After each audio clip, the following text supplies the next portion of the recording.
Good evening. It's Friday, the 31st of January, Lunar New Year's Day. You're tuned in to our 10 p.m. newscast coming to you from Arirang's news centre in Seoul. And let's start with the traffic conditions on the nation's expressways on this Lunar New Year's Day. As you might expect, with millions of people heading to and from their hometowns over this holiday period, major roads in and out of metropolitan Seoul area have been jam-packed today, but congestion is easing as we move into the night. The Korea Expressway Corporation says around 400,000 cars returned to Seoul on this Friday, while nearly the same number of cars left the capital. Traffic coming back to Seoul is forecast to start getting congested again from Saturday morning and steadily pick up during the day. As of just a few minutes ago, if you set off now, the estimated drive time from Seoul to the southern port city of Busan is 4 hours 40 minutes. Seoul to Gwangju is 3 hours 20 minutes, and the eastern city of Gangneung, it will take you 2 hours 40 minutes. On this Lunar New Year's Day, or Seollal as it's called in Korea, many Koreans celebrate and welcome the coming of the new year with their relatives back in their hometowns. Family like to start their day off with a bowl of dokguk, or rice cake soup, that Koreans traditionally eat on Lunar New Year morning, symbolizing that everyone is now 1 year older. The children of the family bow to their grandparents for New Year's and receive some money, which they are either expected to save or use to buy books. Gathered families also visit their ancestors' graves and pay their respects with a small memorial service. All in all, Seollal is a day on which families gather to share food, drinks and words of blessing as we head into the new year. And 2014 is the year of the horse on the Chinese zodiac, a period associated with power and a close relationship with nature. Local governments in Korea are also aiming to use it to boost Korea's horse industry with the help of a new $500 million eco-tourism project. Paul Lee reports. Here on Korea's western coast near the city of Hwaseong-si in Gyeonggi-do province lies fields of untapped potential for the nation's tourism and agricultural industries. The fertile ground remains undeveloped, with no large factories or even residential areas in sight. But the Gyeonggi-do provincial government has big plans for this newly reclaimed land. Officials say over 760 hectares will be dedicated to creating a major development project called eco-farmland, which will combine livestock farming, horseback riding, and regional tourism. Some $520 million in funding has already been committed to cover project expenses through 2016, with a majority of that money going towards investments in horse-related industries. Among the planned facilities include equestrian venues, horse riding academies, and an animal hospital. Other secondary businesses such as horse race training and breeding will also be supported. Gyeonggi-do hopes to capitalize on the rising popularity of horseback riding in Korea to attract visitors. In addition, the region will be designated a special industrial zone to promote agricultural research. By merging the livestock and tourism industries, we can create a new agro-tourism sector. We expect this field to play an important role as a new growth engine for rural areas and development of the horse industry.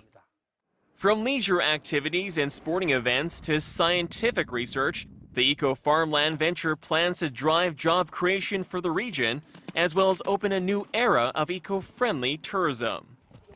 Paul Yi, Arirang News.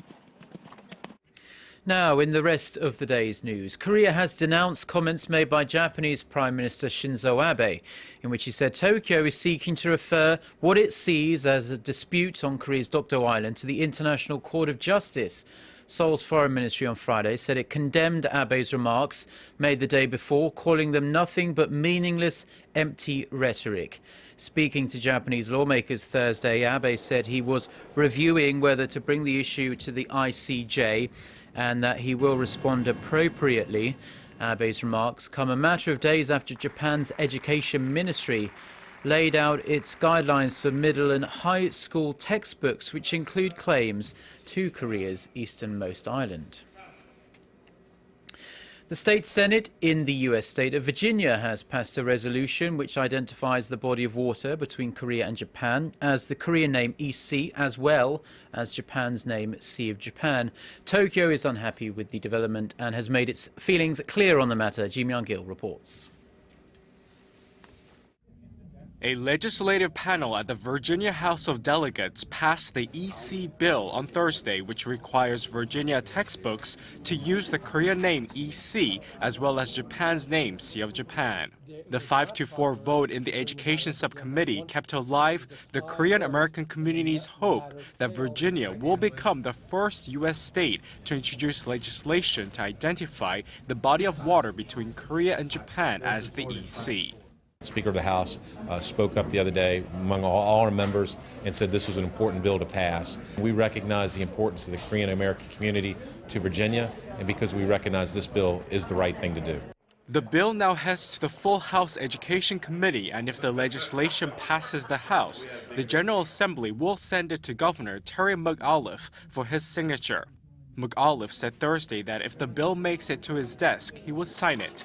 He made a campaign pledge to support the move in a bid to gain votes from ethnic Koreans living in the state.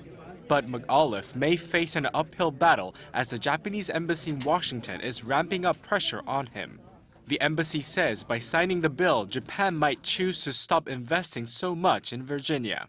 Japan has invested almost $1 billion in the state over the past 5 years.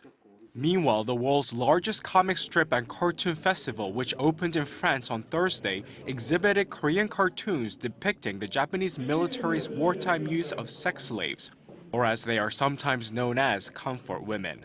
Ji Myung-gil, Arirang News. The North Korean ambassador to Britain says his country has no intention of releasing imprisoned Korean-American Kenneth Bae until he finishes his sentence of 15 years hard labour.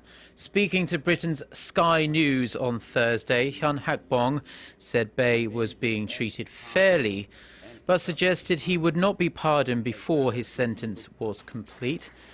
The ambassador also explained the process behind the execution of the North Korean leader's once powerful uncle Jang Song-taek, mentioning that Jang had spent over $6 million in 2009 alone.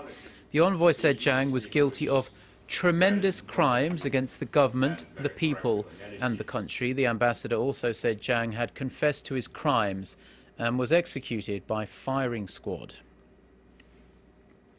Back here in South Korea, and as millions of Koreans enjoy the extended Lunar New Year break, it's easy to forget the country is still grappling with a serious bird flu outbreak. 2 more cases were confirmed on Thursday, but fortunately no new suspected cases have been reported. Since the start of the holiday, the government is coordinating a round-the-clock mission to sterilise not only farms but interchanges on highways that are chocked full of people heading to or from their hometowns. Shin Se-min reports. Most Koreans are spending time with their loved ones on this Lunar New Year's Day, but thousands of government employees and quarantine officials, as well as the military and police, are working tirelessly to try and contain the spread of the bird flu.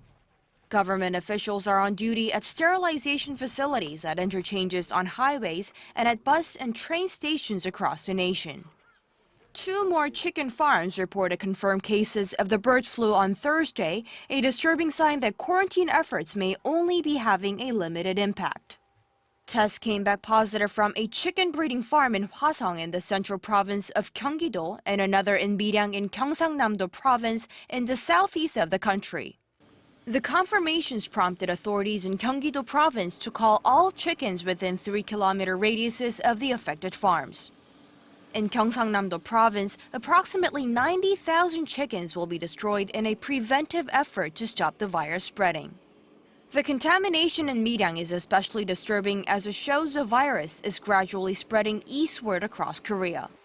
This is also the first infection confirmed at poultry farms in Gyeonggi-do, a region that is home to the largest number of chicken farms in the country with over 55 million chickens. As a new step to stem the spread of the virus, the government has banned all sales of live chickens and ducks at traditional markets until early next month. Shin Se-min, Arirang News. Now, on a much lighter note, it seems there really is no stopping Hallyu, or the so-called Korean wave, of the country's pop music, TV dramas and movies from sweeping the world. The Bank of Korea says the country posted yet another personal, cultural and entertainment service surplus of $160 million last year. That is more than 2.5 times higher than the surplus posted in 2012. The figure tracks exports and imports of things like K-pop, Korean movies, Korean TV programs, games, audio sources, concerts and distribution rights. And finally, taking a brief look at the weather here now in Korea on this Lunar New Year's Day. The entire nation is under clear skies this evening, and it is relatively mild for a midwinter day at least. The overnight low will dip down to only 1 degree Celsius in Seoul. Looking forward to the weekend, we will continue to enjoy quite mild conditions, but light rain is forecast for the capital and its surrounding areas all day on Saturday. We can expect similar conditions on Sunday, but it will feel a couple of degrees milder. Let's take a look at the weather conditions wherever you are around the world.